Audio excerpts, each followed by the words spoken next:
बिशर आफी रहमतुल्लाह अलैह फ़र्ज जमात के साथ जुम्मे वाले दिन पढ़ते हैं तो बाकी नमाज पढ़े बगैर चले जाते हैं। लोगों ने उसे समझाया तो वो ताजर कहता है मुझे बड़े अरसे के बाद एक दिन ख्याल आया वैसे पता करूं तो सही,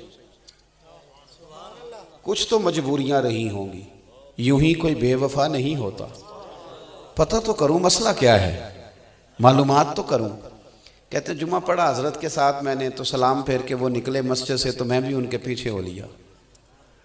उन्होंने जल्दी से जाके ना तो एक नान भाई की दुकान से नान खरीदे तो मैंने फिर बदगुमानी की। मैंने कहा ओहो पीर साहब को भूख ने सताया था इसलिए सुनन और नवाफिल छोड़ दिए।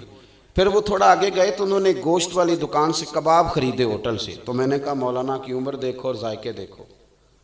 फिर वो जंगल की तरफ बढ़े तो मैंने तीसरी बदगुमानी की। मैंने कहा ये मुरीदों से छुप के सब्जे पे बैठ के खाएगा। कहते हैं थोड़ा सा रास्ता गुजरा तो एक कच्चा मकान आया,